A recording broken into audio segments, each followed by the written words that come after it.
गोहाना उपमंडल से करीब 15 किलोमीटर दूर बसा है आंवली गांव। इतिहास के पन्नों को पलटे तो यह गांव सन 1208 में डैम्पल हांसी से आए जाटवान मलिक द्वारा बसाया गया था। इस धरती ने देश को वीरता, राजनीति और सामाजिक सेवा हर क्षेत्र में अनमोल रत्न दिए हैं। स्वतंत्रता संग्राम में खजान सिंह मलिक और करमू चमार ने नेताजी सुभाष चंद्र बोस के साथ आजादी की लड़ाई में हिस्सा लिया। यहीं के वीर सपूत वीर चक्र विजेता इंद्र सिंह ने 1971 भारत पाक युद्ध के दौरान पाकिस्तानी पनडुब्बी गाजी को नेस्तनाबूद कर इतिहास रचा। राजनीति में भी आंवली गांव का नाम स्वर्ण अक्षरों में दर्ज है। स्वर्गीय किताब सिंह मलिक 2 बार विधायक रहे और समाज सेवा को समर्पित जीवन जिया। बेटियों ने भी गांव का मान बढ़ाया। यहाँ की बेटी परवीन रानी इंग्लैंड में डिप्टी मेयर बनकर अंतर्राष्ट्रीय स्तर पर देश का नाम रोशन कर चुकी हैं। वहीं गांव की जुड़वा बेटियां नुक्शी और तांशी एवरेस्ट फतह करने वाली पहली जुड़वा बहनें बनी। उन्होंने केवल एवरेस्ट ही नहीं बल्कि दुनिया की 7 सर्वोच्च चोटियों पर तिरंगा लहराया और स्कीइंग करते हुए उत्तर व दक्षिण ध्रुव तक भारत का परचम फहराया। गांव के ही बेटे विवेक मलिक अमेरिका के मिसौरी राज्य के पहले गैर श्वेत वित्त मंत्री बने और भारतीय गौरव को नई ऊंचाइयों तक पहुंचाया। किताब सिंह मलिक के सर्वसम्मति से सरपंच बनने के 40 साल बाद इतिहास ने खुद को फिर दोहराया और गांव ने फिर सर्वसम्मति से सरपंच चुना। मनोज मलिक उर्फ टिंकू को सरपंच टिंकू गांव की तस्वीर और तकदीर बदलने की राह पर अग्रसर हैं।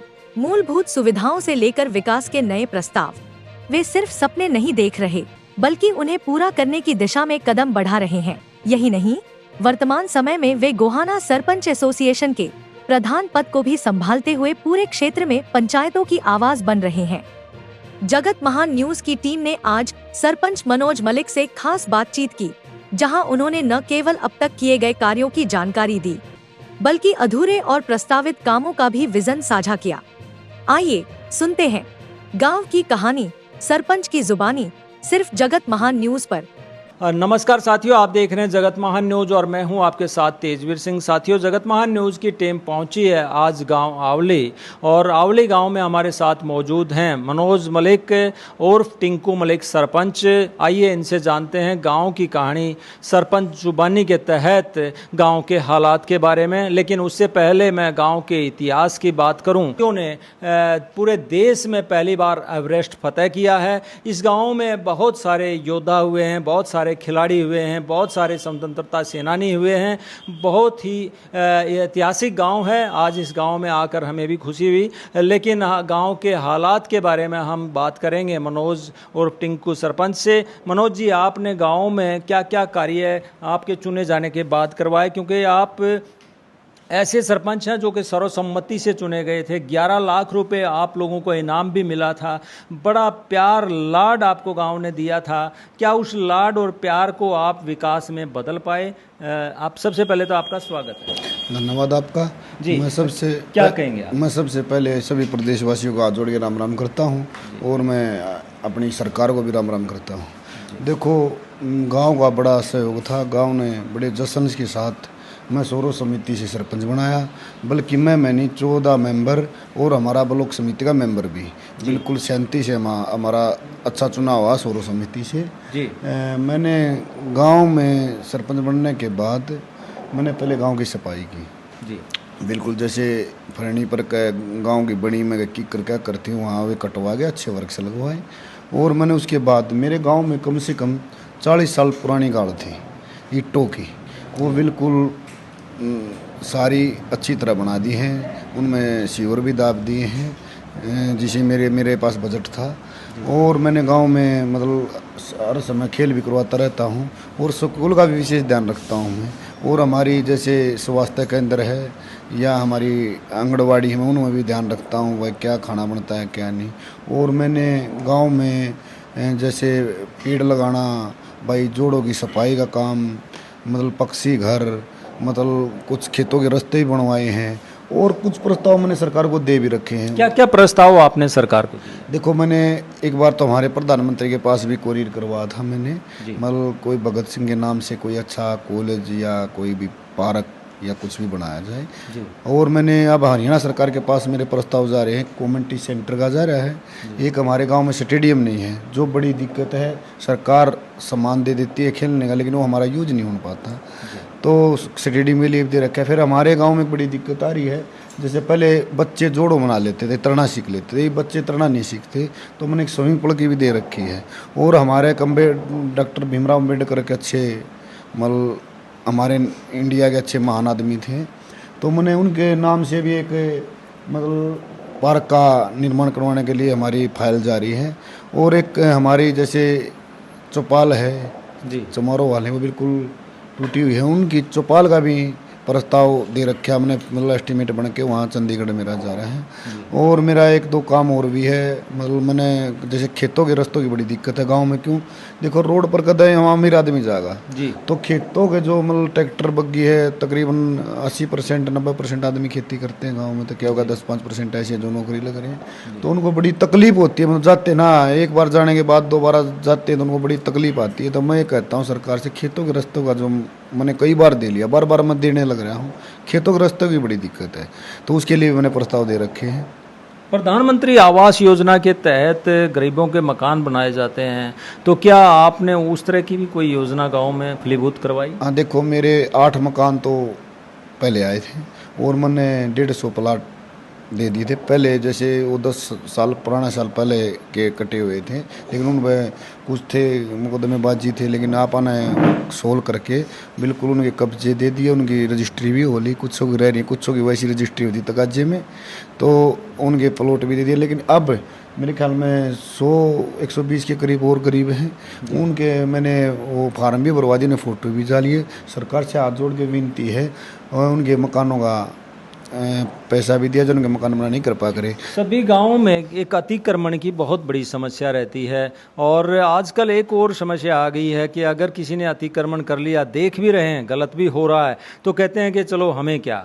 तो जो पहले होता था कि गांव की पंचायत इकट्ठा होकर जो है उस व्यक्ति को समझाती थी, अतिक्रमण को हटवाती थी।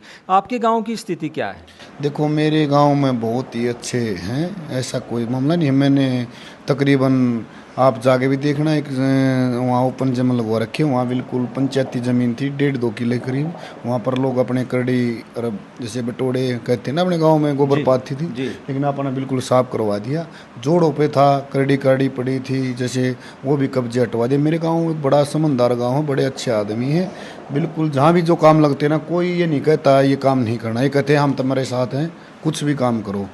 लेकिन ये गरीबों के लिए मैंने एक और भी है, 6 किले और दे रखे हैं प्लॉटों के लिए, जो कि कुछ रह रहे हैं। लेकिन अब की बार ये सरकार ये काम और कर दिया, तकरीबन सबके पास तो प्लॉट हो जाएंगे, और मतलब गांव में ऐसा होगा भाई किसी के पास कोई गरीब नहीं है।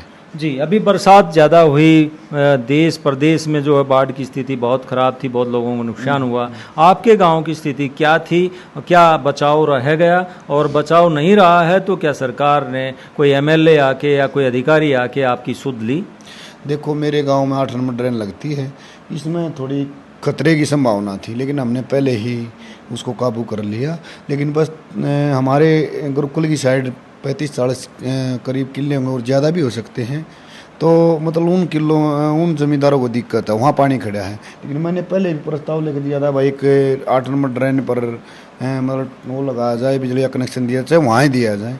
लेकिन वो प्रस्ताव की कुछ सुनाई नहीं हुई। लेकिन अब 1-2 दिन पहले और आए तो खेतों वाले मैंने दिया भाई, डीजल ले लो या मोटर लगवा लो, पानी की निकासियाँ करो। लेकिन इतना वो नहीं हुआ हमारे गांव में, क्यों 8 नंबर ड्रेन की वजह से, और को हम पहले ही सावधानी कर ली थी हमने। जी, आप सरकार के सामने क्या कहना चाहोगे, क्या बात रखना चाहते हो कि वो आपके लिए क्या करे, जो आगे का जो सपना आपका बाकी रह गया है वो आप पूरा कर पाए? देखो मैं सरकार से बस एक ही विनती करता हूँ, देखो हमारे अच्छे मुख्यमंत्री हैं, और हमारे जो पंचायत के मंत्री वो भी अच्छे हैं, शिक्षा मंत्री भी अच्छे हैं, सरकार तो तकरीबन बिल्कुल ओके काम है। लेकिन मैं सरकार से एक ही विनती करता हूँ हाथ जोड़ के, देखो गांव है देहाती, यहाँ पर तो 2 ही चीज़ सबसे ज़रूरी, एक तो शिक्षा और एक और खेल।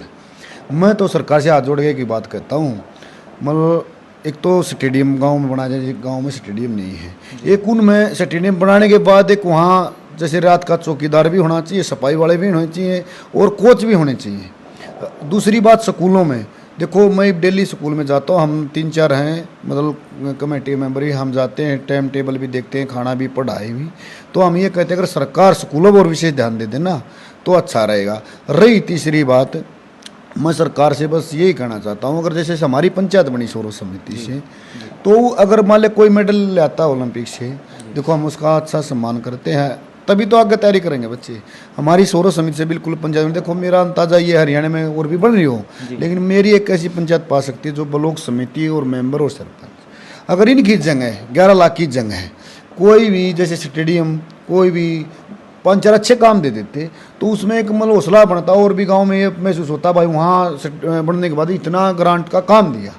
तो मेरी यह रिक्वेस्ट है सरकार से, अगर सौर समिति कोई भी सरपंच गणे चुने 100-150 सरपंच होंगे, हरियाणा में ज़्यादा भी हो सकते, एक उनको बुला के अलग से उनको काम देना, एक सम्मान देना। जैसे खिलाड़ी तैयारी करता है, मेडल लेने के बाद भाई उसको कितना मिला, सरकार ने इतना सम्मान दिया, और वो इतना बड़ा सम्मान हुआ।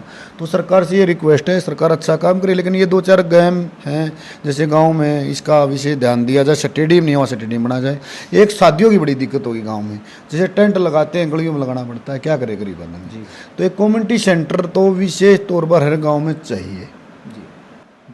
तो दर्शकों, आपने देखा ये थे मनोज उर्फ टिंकू, जो कि सर्वसम्मति से सरपंच चुने गए थे। ये खुद ही नहीं, यहाँ ब्लॉक समिति, जिला परिषद मेंबर और सभी यहाँ से सर्वसम्मति से चुने गए थे ब्लॉक समिति मेंबर। 11 लाख रुपए इस पंचायत को इनाम भी मिला था, लेकिन इनकी पीड़ा जो है हमारे कैमरे पर निकल कर सामने आई है। ये गाँव में स्टेडियम बनाना चाहते हैं, लेकिन सरकार से ग्रांट नहीं मिली है। ये गाँव के अंदर जो है सुरक्षा के प्रबंध करना चाहते हैं, वो अभी तक नहीं कर पाए हैं। गांव के रास्ते पक्का करना चाहते हैं। गांव में जो है कम्युनिटी सेंटर की एक बहुत बड़ी मांग निकल कर आई है, और सबसे बड़ी पीड़ा यह निकल के आई है कि सर्वसम्मति से ये चुने गए हैं, इसलिए इन्हें सरकार अलग से बुलाकर, जो हरियाणा में सर्वसम्मति से चुने गए हैं ऐसे सरपंचों को अलग से बुलाकर इनकी बात सुनी जाए और इन्हें ग्रांट दी जाए। बहुत सारी समस्याएं अभी बाकी भी हैं, बहुत सारे काम इन्होंने करवाए हैं, लेकिन बहुत सारी चीज़ें अभी बाकी हैं। बाढ़ से बचाव इस गांव में हुआ है इनके प्रयासों से। आगे आने वाले समय में जो इनकी सपने हैं, देखते हैं आने वाले समय में सरकार इनका कितना साथ देती है। जगत महान न्यूज़ के लिए आवली गांव से तेजवीर सिंह, नमस्कार।